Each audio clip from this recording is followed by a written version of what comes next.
Ici Moscou, vous écoutez La Voix de la Russie. Le 3 octobre, à l'approche de la petite île italienne de Lampedusa, le navire à bord duquel, selon certaines informations, il y avait jusqu'à 500 réfugiés, a coulé. On n'a réussi à sauver que 155 personnes. Les autres se sont noyés. La tragédie a fait plus de 360 morts. Vendredi, entre Malte et Lampedusa, s'est renversé encore un bateau transportant plus de 200 réfugiés de la Syrie et des pays africains. Il y a l'information sur 34 victimes.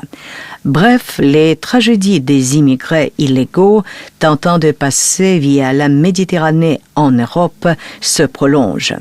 Ayant visité mercredi Lampedusa, le président de la Commission européenne, José Manuel Barroso, a assuré que l'Europe ne peut pas se détourner après ce drame de Lampedusa et préconisé des efforts plus poussés et une plus grande coopération entre tous les États membres.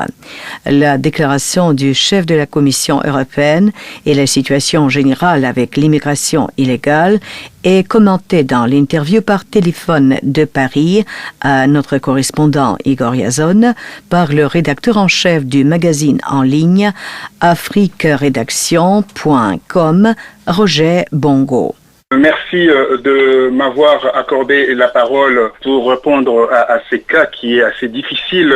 Il y a par rapport à ces drames, tragédie qui vient de toucher l'Italie, où nous avons aujourd'hui entre 300 et 390 morts et que le funéraire national s'est annoncé pour ces mercredis par le chef du gouvernement Enrico Letta, dira que voilà, c'est un drame qui touche bien sûr toute l'humanité. Effectivement, ça c'est ce qu'on appelle le discours politiquement correct. Mais si on revient sur la politique d'immigration, on peut se rendre compte d'une telle chose. Il y a un camouflet important par rapport à leur politique de la citadelle. Qu'est-ce que je veux dire par là? Ils mettent autour de l'Europe, autour de Schengen, donc ce qu'on appelle l'espace Schengen, une forme de corridor, une forme de citadelle. Et cette citadelle est protégée par ces gardes frontières, par le système qu'ils ont mis en place qui s'appelle Cortex, un système qui est assez répressif, qui pousse les immigrés qui viennent de pays pauvres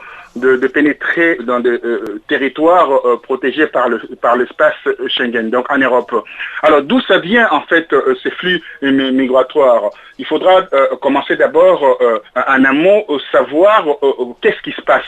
Il se passe simplement, si vous avez remarqué ces derniers drames vient de se passer en Italie, ça vient précisément de la Corne de l'Afrique. Ou quand on parle Corne de l'Afrique, on a l'Érythrée, on a la Somalie, et quand on a Somalie, on descend un tout petit peu, il y a le Soudan, il y a des gens qui sont stationnés en Libye ou qui sont stationnés au Mali, que ce soit tous les Africains qui viennent de l'Afrique centrale ou l'Afrique australe, se concentrent vers ces zones-là pour aller tenter leur chance en Europe. Alors, tenter leur chance en Europe, pourquoi? Parce qu'il y a la crise qui touche l'Afrique. Et cette crise qui touche l'Afrique, c'est par rapport aux guerres, par rapport aux instabilités politiques. Pourquoi il y a ces instabilités politiques? C'est parce que l'Occident a fait l'Afrique son champ de bataille, c'est son champ où il va comme un conquérant pour piller l'Afrique en laissant des miettes à ces Africains qui ont des ressources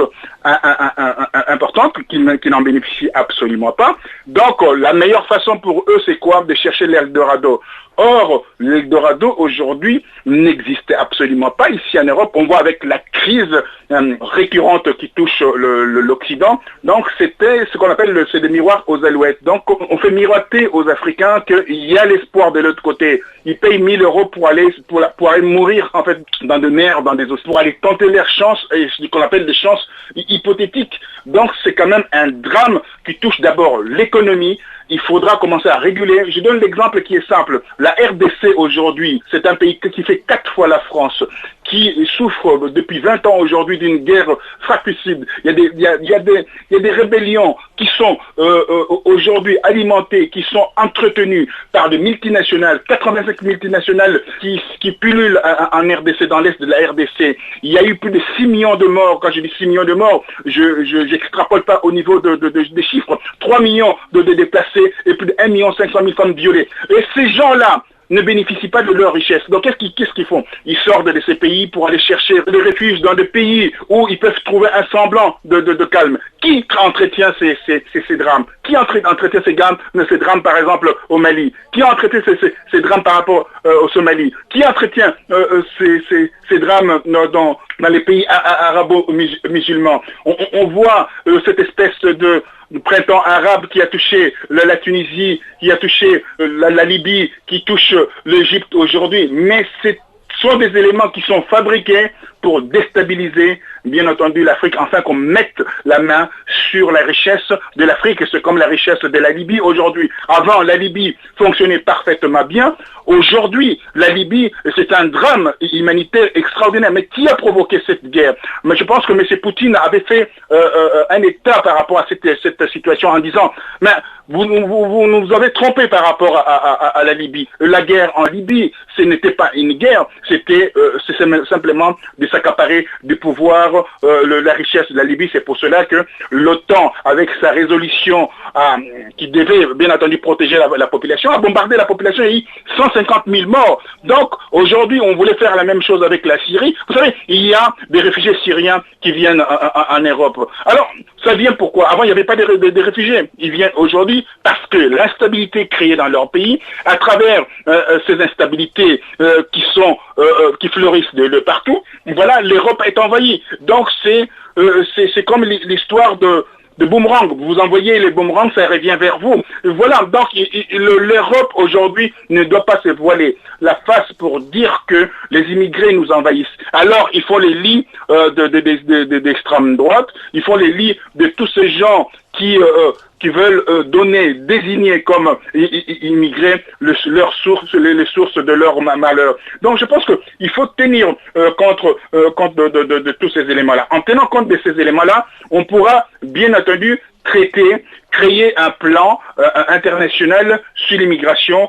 Pourquoi il y a eu l'immigration? Pourquoi ces gens-là viennent en Europe pour chercher en fait un semblant de stabilité? Voilà la question que nous devions aujourd'hui nous poser. Barroso fait cette déclaration. J'en conviens par rapport à sa déclaration. Comme je disais tout à l'heure, c'est une déclaration politiquement correcte. Mais néanmoins, nous devions savoir d'où ça vient, ces éléments, d'où ça vient cette souffrance que les Africains sont endurer aujourd'hui. Les Africains n'en bénéficient absolument pas de leurs richesses qui sont incommensurables, qui sont importantes, mais personne peut leur permettre de se jouir, en fait, de jouir de leur richesse. La question se situe à ce niveau-là. Maintenant, faire ces tapages, dire que voilà, nous allons organiser des funéraires, nous allons organiser cette forme de mascarade pour montrer aux yeux du monde que la situation est dramatique pour tout le monde. Non, sachez une seule chose, le maire de cette petite ville, Lampedusa, disait clairement il y a tous les jours de morts qui chavirent sur leur plage. Il y a des navires qui sont chavirés à chaque fois. Il y a des morts, mais parce que comme il y a plus de 390 morts aujourd'hui, c'est pour cela que tout le monde en parle. Il y a des enfants, il y a de jeunes garçons qui, en fleur de l'âge, qui méritaient de vivre, de travailler pour l'Afrique. Ils sont engloutis par la mer. Donc, ce qui se passe, c'est la partie ce qu'on dit émerger de l'iceberg, c'est une partie où nous voyons, mais le drame est assez profond. Voilà la situation qui se passe actuellement. Donc, ne venez pas, en fait, les Occidentaux, la Commission européenne, l'Italie, tous ces mondes-là. Vous savez, en Italie aujourd'hui, le vrai fonds de commerce aujourd'hui, c'est contre les immigrés. On va en Grèce, c'est pareil. On vient en France, on voit le score de Front National qui vient de faire actuellement. C'est un drame terrible. Mais on montre du doigt le doigt l'immigré. Or, en Europe, il n'y a absolument rien. Tout ce qui se passe ici dans l'Occident, c'est récupéré en Afrique. C'est-à-dire que le matière première que l'Occident bénéficie aujourd'hui, c'est issu de ces crises créées en Afrique. Monsieur, là, je suis d'accord avec vous et je vous remercie pour votre analyse tellement profonde. C'est l'instabilité politique, c'est les misères au pays de l'Afrique. Ce phénomène pousse les gens à chercher de l'Eldorado en traversant la Méditerranée.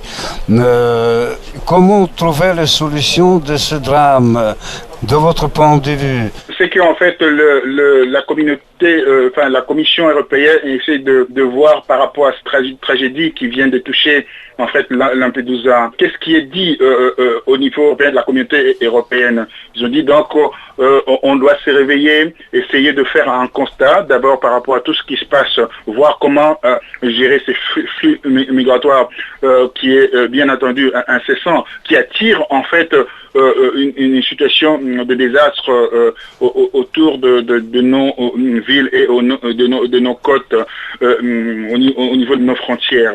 Bon, la première chose qui a été évoquée, c'est les chômages en Afrique, les chômages en masse. Hein, quand il y a la récession, on voit, comme on appelle les États africains, qui s'écroulent. Enfin, il y a leur économie qui ne tiennent pas debout. Donc, la meilleure façon par rapport à l'Europe, c'est de mettre en place, mis à part leur système qu'on appelle l'agence de contrôle Frontex qui a mis en place, c'est-à-dire avec une répression terrible au niveau des frontières, mais ça n'a absolument rien donné. Ils ont vu que ce système Frontex a ses limites. Alors, la meilleure façon, c'est que les autorités européennes disent, c'est de voir avec des pays comme la Somalie, et comme le Soudan, comme la Libye, et voir le pays subsaharien qui s'aventure dans cette mort, si on veut, en sursis, c'est d'aller vers ces pays-là pour réorganiser en fait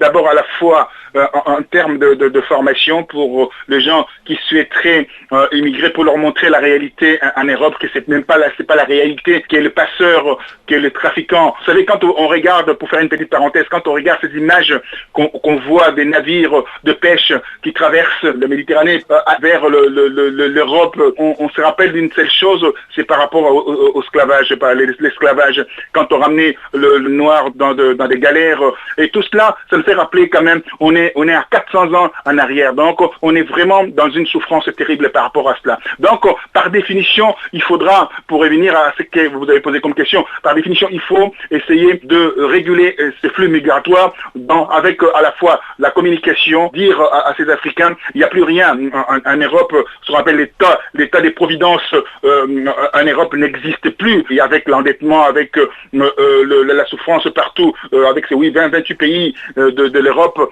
Donc, il faut mettre des structures peuvent ramener le jeune vers l'apprentissage, vers un métier qui va leur permettre d'espérer d'avoir mieux. Mais c'est toujours la même chose qui va se produire. Voyez-vous, vous détruisez avec la main droite, vous donnez avec la main gauche, ça ne tient pas. La meilleure façon de faire, c'est de pacifier l'Afrique. De pacifier l'Afrique où ces zones de guerre deviennent les zones où le multinational gagne de l'argent, les multinationales d'armement, comme on dit, ils gagnent de l'argent là-dessus. Les multinationales qui fabriquent de la haute technologie gagnent de l'argent avec le minerai de l'Afrique, avec aussi le pétrole, comme on a fait dans des pays comme la Libye, tout ça. La Libye, c'était le pays où on vivait mieux. Maintenant, on se trouve en Europe avec des réfugiés libyens. Mais qui est-ce qui a créé ces réfugiés libyens? Voilà. Donc, c'est à partir du moment où on essaye de pacifier l'Afrique. On pacifie l'Afrique, on met des structures structures en place d'accueil pour essayer de former les jeunes qui sont désespérés